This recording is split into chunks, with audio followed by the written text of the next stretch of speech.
Hello, I'm Waqar Rizvi, and this is Scope. In today's program, we're going to discuss Iran, and obviously there's a lot of news about Iran coming out these days, especially since, of course, those attacks on those oil tankers within this region. And then, of course, talk now of Donald Trump saying that even more sanctions, tougher sanctions, are coming towards Iran, though the U.S. has for now made the decision that it will not be sanctioning directly, at least, the Iranian foreign minister, Mohammad Javad Zarif, who, as you would well know, was heavily involved in, of course, the negotiations for the Iran nuclear deal, the JCPOA. Beyond that, of course, as I mentioned, the oil tanker issue still remains, with accusations that IRGC boats tried to block a UK oil tanker in the Persian Gulf. The Iranians, of course, deny that. The UK obviously saying that was a huge provocation in the Persian Gulf and the Strait of Hormuz region. Then there was that meeting at the IAEA in Vienna called by the United States. Russia saying the U.S. is being hypocritical since it walked away from the deal. It cannot and should not be demanding that Iran remain within it and respect it.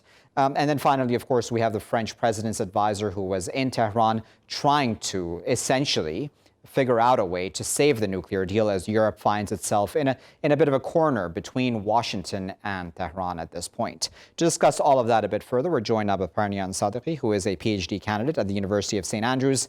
She's focusing on Iranian foreign policy. She's joining us now from London. We're also joined by Sirous, Amerian, who is a tutor and guest lecturer at the Center for Defense and Security Studies at Massey University in New Zealand. He's joining us now from Palmerston North in New Zealand. Sirous and Parnian, thank you both for joining us. Parnian, I'd like to start with you.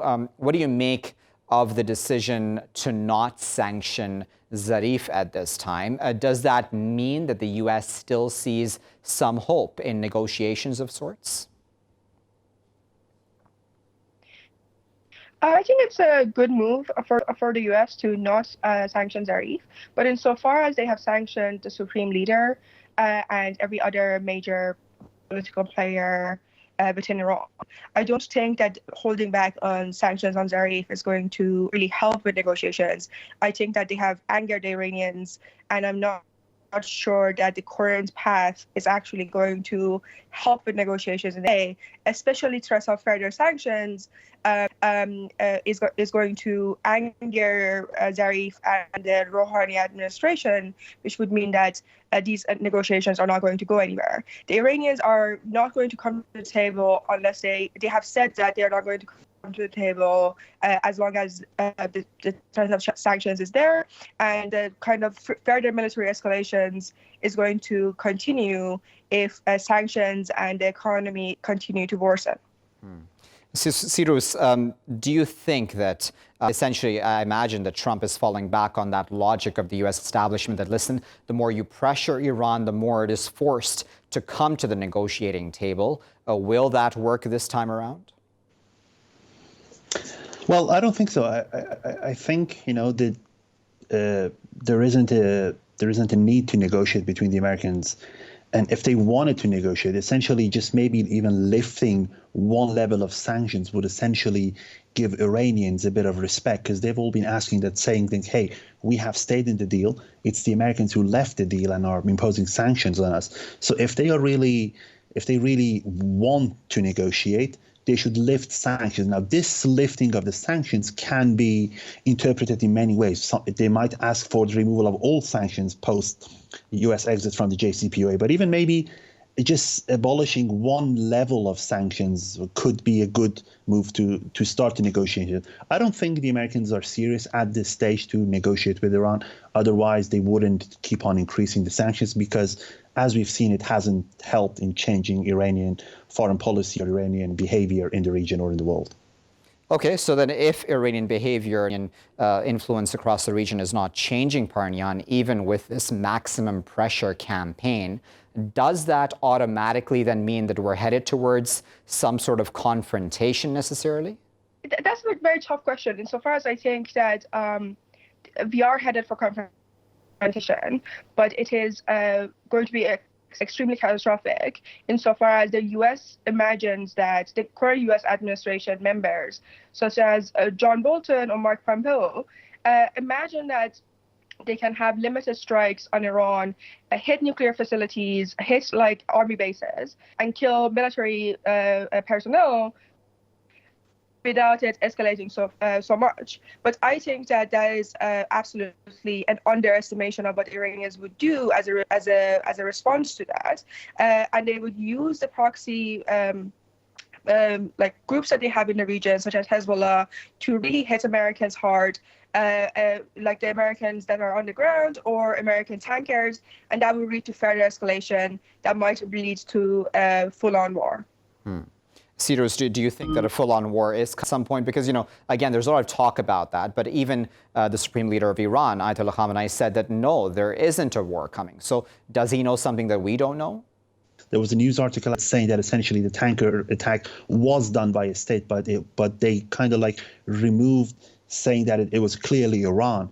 Because, I mean, it's a reality that Iran does not have the capability to reach American mainland, but it does have the capability to cause havoc in places like Dubai, Abu Dhabi, or even Saudi Arabia's oil installations on the east of the country. So essentially, if it gets to that stage, we are going to see that America is going to use its geographical location to stay out of this conflict, as it has through much of its history, by relying on being 2 oceans away from everybody else. The problem is, if Iran is hit by a limited strike on its nuclear capabilities, and if it does not respond, it essentially opens a Pandora's box, saying that, okay, Iran is just kind of that dog that barks but never bites. So we can essentially go ahead and hit a couple of other installations. But if it's hit and it responds, then it's also going to escalate. So it's a very difficult situation to look at. Okay, so in some ways, Parnian, it can be argued that if Iran really was behind the oil tanker attacks, and if Iranian, i.e. IRGC, boats really tried to stop this UK oil tanker in its tracks, that Iran is already sending a message to the region, isn't it? Yeah, it absolutely is. And I think that the further enrichment that the Rouhani government has promised, and the further stockpiling of uranium is going to send further, it's going to act as a leverage for the Rouhani administration as they go into negotiations with Europeans, so that they can actually maintain some sort of negotiation chip, so that they can get the sanctions relief that they want, because that is the most important thing that currently the Rouhani administration is working on.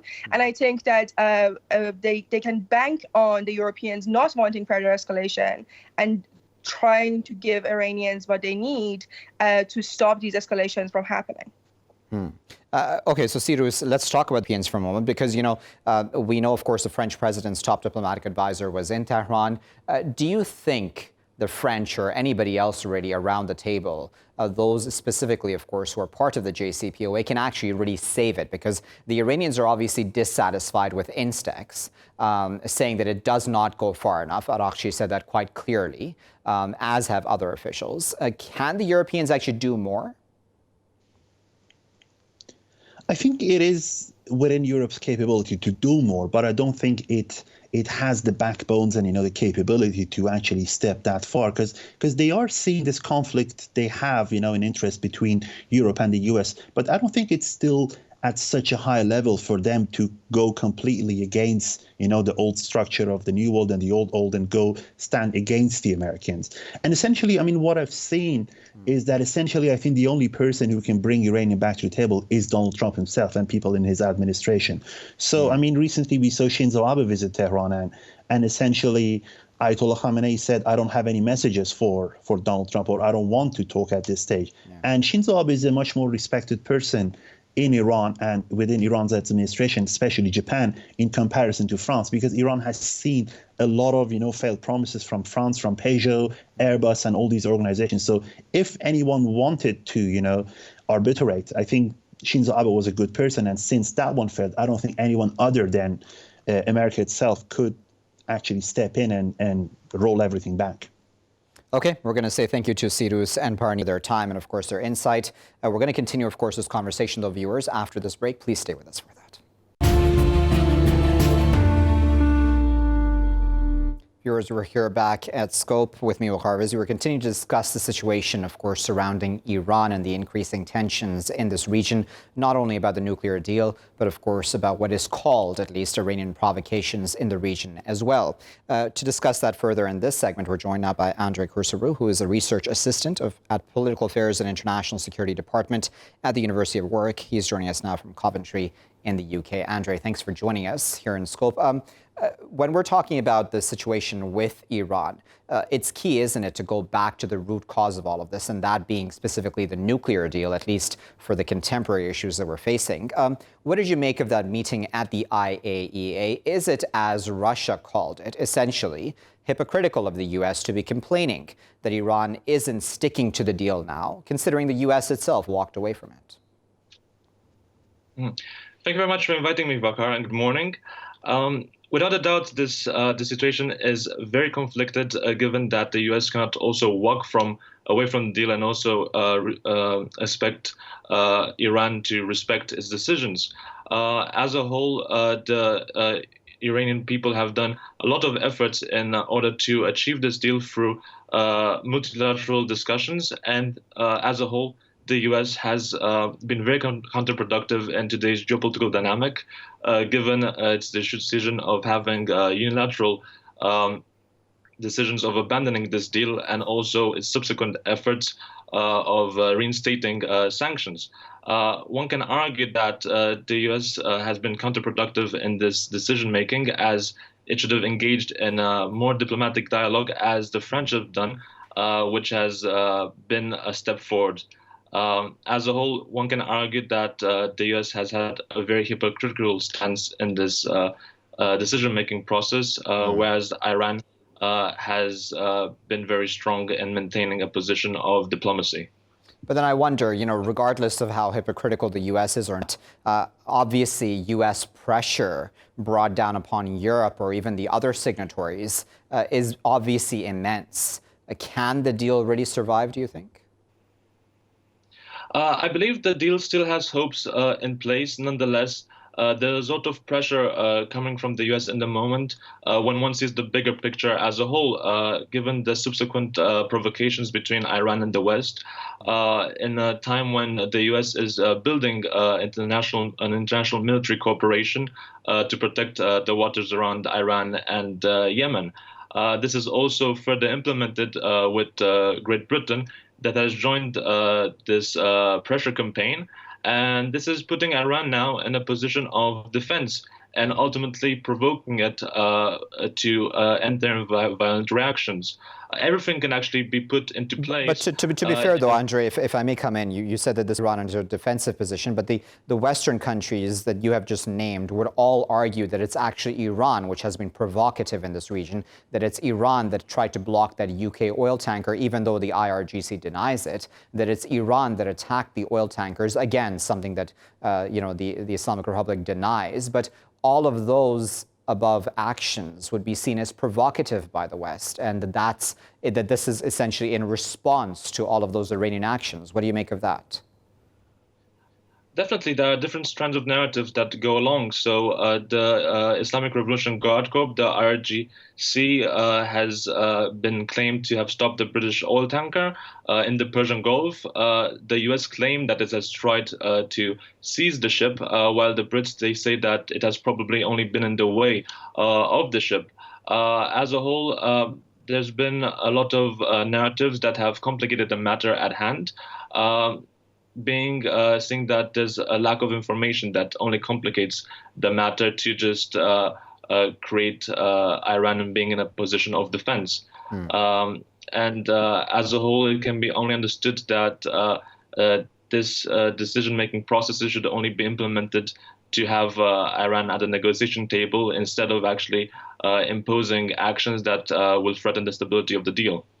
When we talk about the negotiation table, then obviously the Iranians say, listen, we're not going to negotiate till sanctions are lifted. And that's something, from their point of view, which makes complete sense, doesn't it? Because that's what they were promised, essentially, under the deal. That's what even Foreign Minister Zarif, sold to his countrymen as well. Is there any likelihood of that happening? And if that doesn't happen, then what choice and what other route is there but escalation?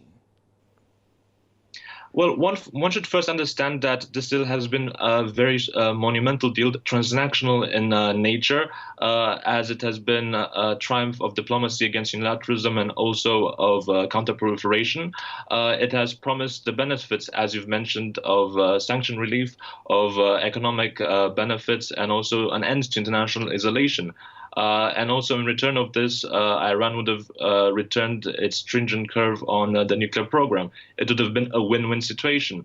Nonetheless, the current acts of the U.S. of subsequent isolation have been a blow to Iran's economy, as it has been now deprived of the economic benefits.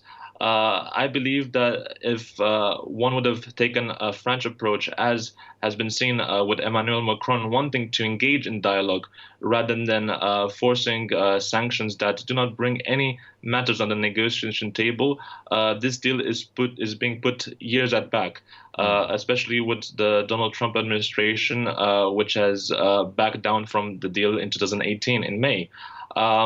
The only solution is to be able to engage Iran in the negotiations with the JCPOA, as it has been threatened also by Iranian officials that the country may withdraw even from the NPT. And this must be understood for dialogue to be enforced rather than to enforce even more sanctions. So then I wonder, both sides say that, listen, we don't want war. The Iranians say that, even Donald Trump says that. But do you think that there's a lot of room for a mistake to be made here? Because, you know, if we're talking about Iranian boats or alleged Iranian boats trying to block a UK oil tanker, or alleged Iranian activities that have resulted in oil tanker explosions, you know, talk about proxy wars in the region as well between Iran and the US and others. Do you think that there is at some point in time a huge chance that all of that can really escalate? To be honest, in this current environment with the Donald Trump administration, anything is possible. Nonetheless, I believe that from a very optimistic stance, a proxy war will not be possible, as it would not be in the interest of none of the sides. Even so, all the Iranian nuclear fuel will be only used for civilian power plants. If one would go beyond the proxy war to an actual war, one should actually keep in mind that how this entire situation has come to being is that Iran has now enriched its uranium to 4.5% rather than the 3.67% limit. And one should also keep in mind that it's now below the 20% mark it had during the deal. And also that one would need 90% to have a bomb-grade nuclear fuel to supply a nuclear weapon. I believe that all these facts, when put on the table, would decrease the chances of war. Nonetheless, the rhetoric used is creating an environment of insecurity that will maybe lead to a proxy war, given the situation with the oil tanker. However, I believe it is in none of the parties' interest, both Iran and the West, to enter in such a situation, as it may decrease the possibility of foreign direct investment and economic benefits in today's interconnected and global environment. Yeah, so let's talk about the others then who are deal. You know, we talk a lot about the Europeans and the Americans, but do you think that, for example, if I may pick on the example of the Russians, Russia at the IAEA meeting, which just took place, the U.S., the one that the U.S. called for since Iran breached that uranium threshold. Russia says that even though, of course, it doesn't agree with Iran breaching that threshold, that it understands Iran's position and saying that, you know, that the Americans are the ones who obviously initially walked away from the deal, so they can't and shouldn't expect the Iranians to remain within it. Do you think that the Russians, for example, have the power to save this deal?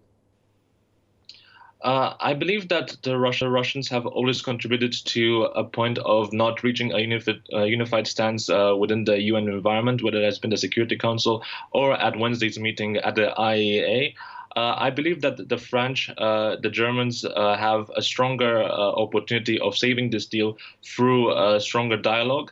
It depends now when one will see what are the stakes of the parties when engaging themselves in the deals. The Russians would only want to expand their influence within the environment.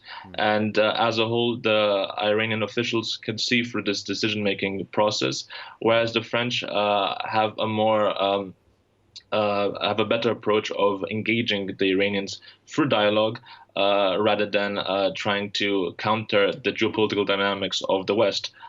So as a whole, I believe that the Russians do not have the diplomatic power and prowess of engaging Iranian diplomats in such a process. Okay, let's add another to this conversation. We're now also joined by Sarbas Nazari, who is a journalist. He's joining us now from Tehran. Sarbas, thanks for joining us here in Scope. Sarbas, we're in this odd position, aren't we, where the U.S. has sanctioned Ayatollah Khamenei, who's the supreme leader of the country, but has said we will not sanction Mohammad Javad Zarif, who is the Iranian foreign minister. What kind of a message is being received from that in Tehran? Well, apparently this decision is something that aims to keep the door of diplomacy open. Although we have seen several mixed signals from the United States in the past few weeks, so many contradictory signals, but it seems that the Americans are still willing to keep that little opportunity open for dialogue with Tehran, despite all the tensions in the Persian Gulf, the deployment and reinforcement there that we have been witnessing. They have come to the conclusion that probably the maximum pressure campaign, especially when it is in the military area, it is not working anymore, and they need to keep that door open. And the Iranians have also demonstrated their steadfastness in terms of their responses to the U.S. threat that we witnessed in the downing of the drone. In fact, I would say the Iranians were trying to test the patience of the Americans and actually change the calculations on the ground, telling them that yes, if you are going to cross the red line, we are there to defend ourselves. So, in a way, they proved to the Americans that this pressure campaign is not working, and finally, the Americans have decided not to sanction Mr. Zarif as I said before, to lead this. Okay, so Sarbas, just because we're running out of time, we'll thank both of our guests, though, for this segment, Andrei Cursaru and Sarbas Nazari, for speaking to us and for sharing their time, of course, and their insight with us today. Now, viewers, as all of our guests throughout this segment for this topic have spoken about, there are a number of issues, of course, that come up, but certainly everyone can agree what the Americans have done has not really been smart strategy, has it? Yes, there's a maximum pressure campaign on Iran at this point, but has it essentially just failed? Because the Iranians have remained steadfast. As Sarbas there said when he was speaking to us, the Iranians did down a U.S. drone. They've sent their message, be they involved in the UK oil tanker issue or with the oil tanker attacks, we don't know. That's been alleged at this point, but there has been no proof given out at this point in time specifically about those. But the Iranians have admitted about the U.S. drone drowning, as well as the Americans themselves also. That in and of itself is enough of a message, isn't it? And then at the IAEA, essentially Russia calling out America's hypocrisy, that you can't both walk away from the deal and then demand that Iran respect it. It doesn't work that way, really, does it? So we'll keep a close eye on the situation with Iran. Of course, this is something that will remain in the news for a significant amount of time to come. I'll be back with our next segment after this break. Stay tuned. Viewers, we're back here in Scope with me, Waqar Rizvi. In this segment, we're going to discuss the OPCW, which has now established an investigation and identification team to investigate once again the alleged use of chemical weapons in Syria. We know that there have been possibly 9 such attacks in Syria since the war broke out there, a civil war, according to some, but a foreign imposed war, according to others, of course. The Syrian government, the Russians, the Iranians are actually against this specific investigation, which was called for by the UK. It was proposed, I should say, by the UK, and visas have not been issued, in fact, to the OPCW team to carry out this investigation. Let's discuss all of this a bit further. We're joined now by Dr. Andrei Karadeli, who is a researcher. She's joining us now from Istanbul. Andrea, thanks for joining us here in Scope. What do you make of the chances of the OPCW actually coming to finding out the truth when it comes to these chemical weapons attacks? Of course, as you well know, the Syrians and others say that the opposition/rebels or militants are the ones behind them. Thank you for the invitation, first of all. Let me firstly point out the fact that the use of chemical weapons is not something extraordinary. It's actually a war tactic that has been used in Syria from both sides, both by the Syrian regime and by the terrorist forces or by the opposition, as you would like to call them. When it comes to the investigation and the investigation team and not providing them the visa to travel and investigate a place in order to see exactly whether the chemical weapons have been used or not, because we have to make sure that we understand the fact that this investigative team can only say whether the chemical use has been used. They cannot say who used them or which side of the conflict actually made use of the chemical weapons. Yeah. When it comes to denying them the visa, that's a show of power, I can say. That's the way I would see it from the Syrian side.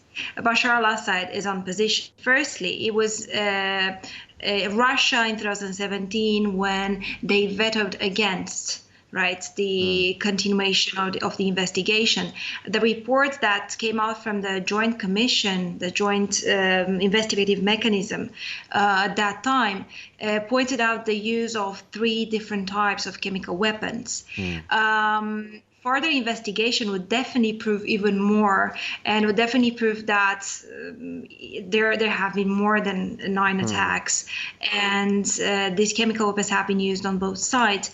But I'm definitely not sure whether this team would be able to go and investigate at the right time, firstly, because we know that in the past they were able to investigate, but their investigation was a bit too late, 2 weeks after the attack. So they didn't have access to the bodies, which is a very important part as well in the investigation.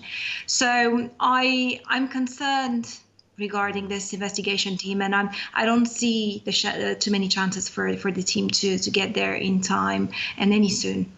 Do you think, Andrea, that the Organization for the Prohibition of Chemical Weapons is under a lot of pressure? Do you think the Western pressure? Because, as you well know, that the narrative from day one about these chemical weapons attacks has been that Syria must have done them.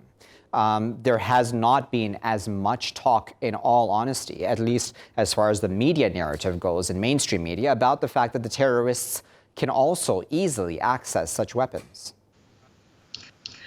Exactly. Actually, you pointed out a very important thing, a very important idea in this whole situation. Actually, from my own research on ISIS and on ISIS use of chemical weapons, I could see that they had access because of the occupied zones. They had access to chemical weapons, and they actually used, they mainly used sulfur mustard gas because that was the agent that they easily had access to. Of course, the Western side and the Western perspective was firstly to blame, unfortunately, the Syrian regime. And that's because of the past. We must admit the fact that the Syrian regime does have a past in chemical weapons, in the use of chemical weapons. And they weren't completely honest when they declared in 2013 the chemical weapons that they have in order to be destroyed.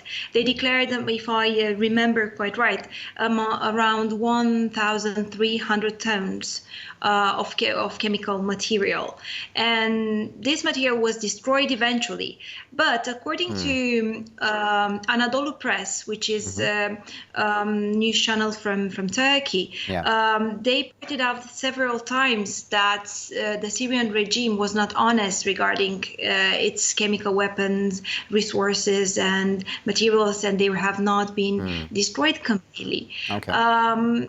But again, we must understand the fact that we are talking about a conflict zone, and these materials, whether declared or not, some of them were taken by the opposition, and among this opposition, Okay, Andrea, we're now joined by Dr. Makram Rabah as well, who is a lecturer at the Department of History at the American University of Beirut. He's joining us now from the Lebanese capital, Beirut itself. Makram, thank you for joining us here in Scope.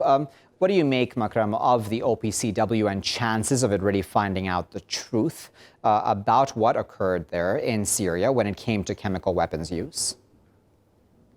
Well, it's actually very hard to reach any conclusive result because simply this issue has dragged on for long, and the Syrian regime has systematically covered up what happened, particularly its use of chemical weapons. So if they want to approach this scientifically, I don't think they will be able to, because both the Syrian regime as well as their Russian allies have made sure that no traces are left, and they are making it even harder for them to investigate because they don't have full access to the areas and to the people. And most of those people who were subjected to these chemical attacks have either perished or they have been moved to other places. So to try to get a quote-unquote a Western-style scientific report is actually hard to do at this particular moment in time. Do you think, Makram, that partly what maybe made the Russians, the Syrians, and the Iranians nervous about any new OPCW investigation is the fact that the narrative really has been from day one that Syria did it, the Syrian government, I mean, did it. Isn't there just as much of a chance, if we're completely honest, that the other side, quote unquote, the opposition, rebels, militants, whatever you want to name them, they could have also gotten access to such weapons? Well, if this was actually true and the Syrian government wants to accuse the opposition of doing so, why don't they actually allow these committees and these commissions to do the investigation? And if they do reach any results that indicate that it was the opposition and not the regime that carried out these events, this would validate the Assad regime's claims that he's fighting terrorism, and they would empower him. But we know, everyone knows, if you ask anyone on the street, if you ask a 10-year-old who uses chemical weapons and who has access to planes and artillery and all of these issues, particularly, we have to look at the record of the Syrian regime, which indicates that they have used this before. And there was a lot of talk, why would they use it? And they are actually winning.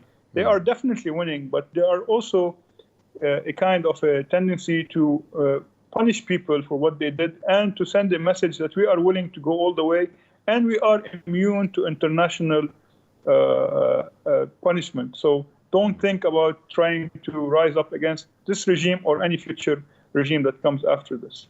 Andrea, I wonder of that argument that Makram just put forth, because, that is something that many people did bring up. I believe the Iranians and the Russians even brought that up at that time when the chemical weapons attacks were at their peak, really, saying that why would the Syrians want to use chemical weapons when essentially they have the upper hand?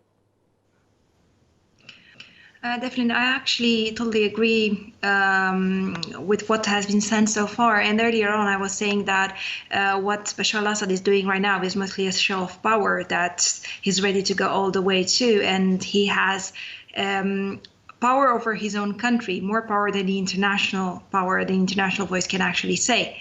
I think that we must bear in mind the fact that chemical attacks are kind of the last resort that they would have, and especially in those areas. I know, especially the Duma area, I know it very well. I've been there in 2011. It's a place where using chemical weapons was kind of a last resort in order to kind of win over the opposition, because you can have you can terrify people, kill as many as you can, as much more than normal weapons, and at the same time you can get them out of their hiding zones, from their hiding zones. So strategically speaking, in a war strategy, that's the last resort that the Syrian government had, and they used it. It's a tactic. They did it. Of course, what was said earlier on, the fact that it's very hard for the international group for any international organization to actually prove the fact that these weapons were used is very hard. It is, but so far, if people read, because we have public access to the reports, and I was actually, before the program, I was looking again at the last report that was published in 2019. You can see that there are material proofs of the use of chemical weapons. The only problem is the fact that the access to this area is forbidden or is provided very late, so that all the, as it was said, all the the remainings are covered up. Okay, and that seems to be the main point here. I'll leave it there at that as our final word, but of course we appreciate both Andrea and Makram for their time and of course for their insight. This is an important topic, viewers, because it certainly does not reflect well on Syria to be denying this team their visas to be able to investigate. Why not let the team investigate what really occurred? If it is, as the Syrians, Iranians, and Russians said, the opposition/rebels, militants, terrorists, however you want to name them, then why not let them into those areas and see for themselves and find the proof of that? And of course, if it is the Syrian government itself, then it makes sense that it would be denying them visas. But is it as simple as that? Is there something else going on behind the scenes here? Is it just grandstanding for the sake of that at this point in time? We'll keep a close eye on how that OPCW investigation plays out. I'll be back, though, with my next segment after this break.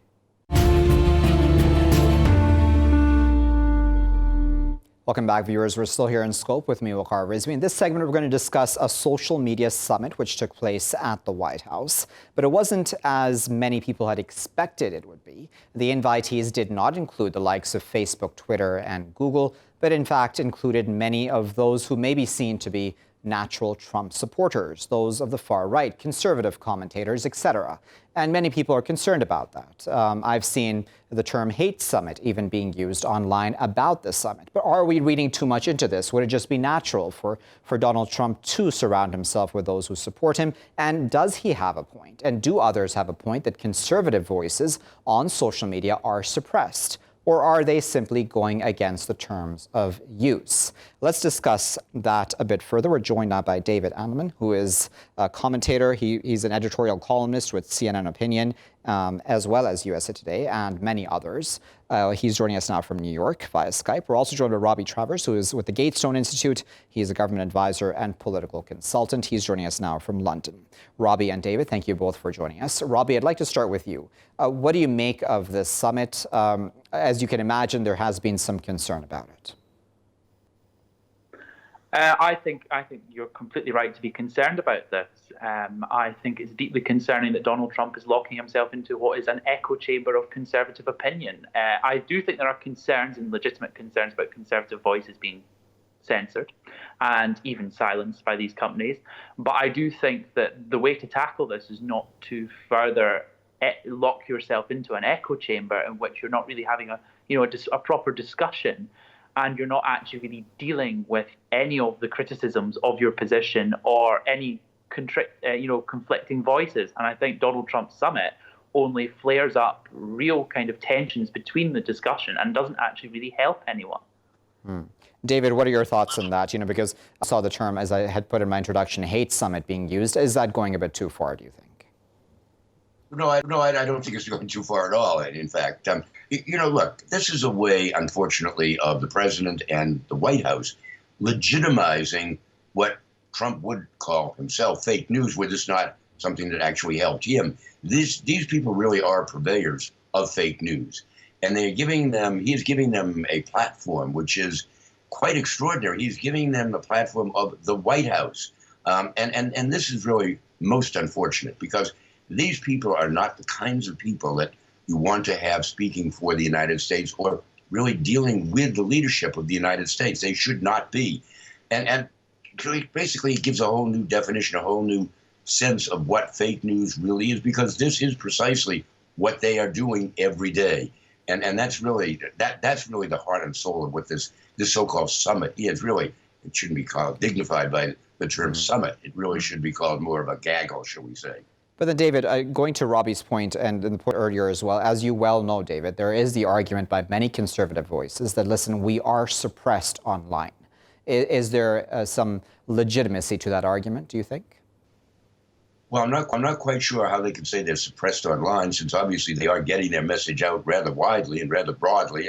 Every one of those people in that room is a well-known personality in the media world. People, are they getting the kinds of audience that they hope they might get? No, but that's not because of the vehicle. That's because of what they're purveying and the fact that they have no audience. It's really there to accept what they're purveying. So really, it's not a question of being censored or anything else. They get their material out there. And then it's a question of who is actually reading it, watching it, accepting it, and embracing it. Okay, so Robbie, I wanted to get your thoughts on that then. As much as Donald Trump does go after even the likes of CNN and many other media outlets as fake news, do you think in some ways that he's supporting people who do, as David there said, purvey and put up a lot of fake news themselves? Yes, I think that's undoubtedly the case. I think furthermore to that, what you have to really understand about Donald Trump is that he is an agitator. He is an outsider. And what he is doing is he's using voices which back his opinion. I don't necessarily think Trump comes at an issue from an understanding of a neutral perspective. He's not approaching this. He wants his things that he thinks to be confirmed. So in that sense, he's really purveying bubbles. What I would say is that I do think, though, that in terms of the voices that we've seen, I'm not sure that there is no censorship. I mean, we've seen people who what they have done is they have breached the terms of the conditions of the social media. But I am concerned that that's not necessarily helpful in terms of removing them from the platform. I think also you've got a real double standard here. You have people like Milo Yiannopoulos who are removed, and yet Donald Trump has tweeted some, truly questionable things. And yet he's not removed. I mean, can you remove the president of the United States from Twitter? Yeah. These are all important questions. I don't think the summit this weekend is going to provide, any further answers to them in any credible way. But, you really have to think there are some double standards going on here, especially when you see, certain accounts. For example, you see accounts that are tweeting hate at Muslims getting a complete free rein on the internet. But then some accounts that tweet even more vicious Islamist hate or even just slightly challenge Islamism in slight ways are banned. These things are really interesting because what we're seeing here is actually, moderate Muslims can be banned for things that extremist Muslims aren't. Where are these social media companies drawing the lines? And they do have much to answer for. The question and my real kind of finishing statement here would be, it's probably not the person to be asking, it's Donald Trump. It really isn't. All right, so David, then this comes down to this argument of freedom of speech, doesn't it? And for a lot of those people in that room, I imagine their argument at some level would be, listen, we have free speech in this country. We should be allowed to practice it. Why can't we do so online? Well, it's very interesting. Oliver Wendell Holmes, who was one of the great jurists at the Supreme Court many years ago, said, you have freedom of speech, but it does not extend to crying fire in a crowded theater and causing havoc and so on. So there's freedom of speech and there's freedom of speech. What I found particularly telling was one comment of the president yesterday. He said, people aren't paying that much attention to what I say anymore. I'm not getting the kinds of volume of really reaction and so on. Well, of course, the main reason for that is he's just not saying anything all that interesting or new that anybody really wants to hear anymore. So the question comes back to who is the audience and are they embracing these people? I think that's very, very unfortunate. There's fake news only goes so far. What these people are purveying is not news, though. It's not remotely news. It's something invented. It should be considered entertainment, in effect. Pretty pathetic entertainment, but nevertheless, it should be considered entertainment and not news. They are given some platforms to get their news out there. Otherwise, their names would not be as well known as they are. Project Veritas, very well known for all of the wrong reasons. And that's the question as to why they should then be given the platform of the White House and the President of the United States as their interlocutor. But then, David, I guess one point just strikes me right now is that, listen, a lot of these people, as you had said, alluded to earlier, do have a lot of their supporters. They do get quite a bit of attention in the U.S., and certainly there is a political base which supports these people, whether or not their information is correct or not. So why not just deal with that issue more directly and recognize that, listen, these people exist, they have their opinions. Why not bring them into the fold, so to speak? Well, again, it's a whole question of standards. When I was at CBS, we had an entire notebook filled with something called standards and practices. These are what every correspondent, every producer, every presenter on the air needed to follow. And it's because it really gives a certain sense of integrity and standards to what you are actually speaking out. These people seem to have no sense of any standards or practices. They seem to basically say whatever comes into their mind, as does the President of the United States. So the question is, do we want to give them a platform?